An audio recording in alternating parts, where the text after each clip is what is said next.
Among the many highlights of James Gunn's The Suicide Squad was the will they won't they bromance between Idris Elba's Bloodsport and John Cena's Peacemaker. While in the film, they were on the same side, their constant bickering made for some big laughs. It was only a matter of time before the two action stars shared the screen once more. With Heads of State, a new action comedy from nobody director Ilya Naishuller, we get exactly that. While we are living in a post-COVID age, straight-to-streaming would-be blockbusters are still as prevalent as ever. Heck, Cena and the film's distributor, Amazon MGM Studios, would know a thing or two about that. Just look at last year's dreadful Jackpot. But, somehow, partly thanks to having a filmmaker like Naishuller on board, we get an action comedy that feels like it was ripped out of the 90s in the best way possible. Make no mistake, Heads of State is not the kind of movie that will make your best of the year list. But if you need a big, dumb action movie with two buff guys to kick back and down some beers while watching, you are in luck. What is Heads of State about? Heads of State is set in an alternate reality where world leaders are actually charismatic. Who could believe that?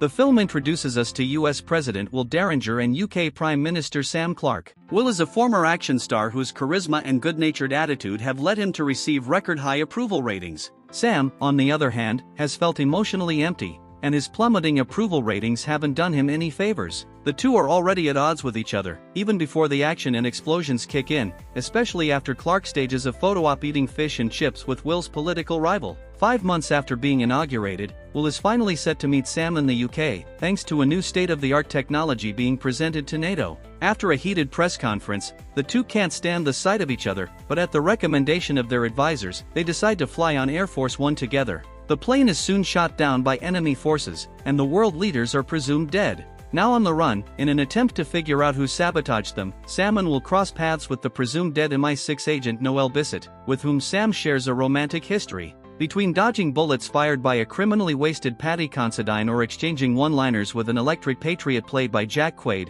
Heads of State may be flawed, but it sets off enough cinematic fireworks to keep you entertained for its near 2-hour runtime. Idris Elba and John Cena's bromance is irresistible in Heads of State. Much like in The Suicide Squad, Elba and Cena prove to be a great comedic pairing. Despite their tough guy demeanors, they don't carry too much of their egos with them. Will and Sam are dorks, likable dorks, mind you, but they get their asses kicked nearly just as much as they kick ass. It's part of the reason why Heads of State work as well as it does. With nobody and even hardcore Henry, Naishuller has never failed to inject a lot of personality into his action set pieces, and unlike other direct-to-streaming actioners like Ghosted or Back in Action, you can tell that there's an actual vision in the film. Whether it be a Barbie-esque montage of Chopra Jonas traveling across Europe to find safety or a fight against breakdancing mountain folk, Heads of State has a sense of style that never feels too forced. It might not be the most inventive film on the planet, but it's far better than what it could have been. The PG-13 rating feels limiting at times, especially since the movie feels like it was edited down from an initial R rating.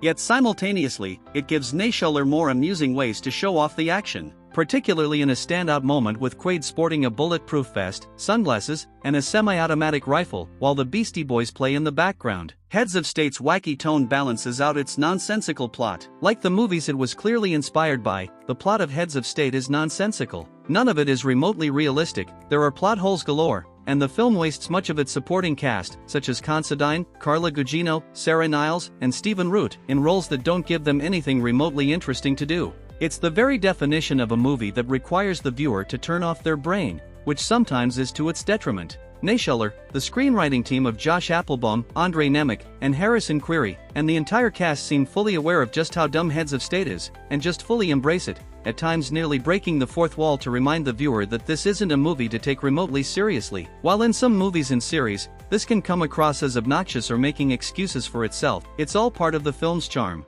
Elba and Cena are just so undeniably great together that it's easy to forgive a lot of the other shortcomings. If you decide to flip on an action comedy where Cena and Elba play world leaders, and expect something on the level of John Wick or Mission Impossible, that's completely on you. Right from the jump, Heads of State knows exactly the kind of movie that it wants to be, and leans into all the goofiness and stupidity that comes across as endearing rather than lazy. Naishuller continues to cement himself as one of the most reliable action directors working right now, finding ways to elevate a movie that, in other hands, would have been something closer to Cena's abysmal 2023 film Freelance.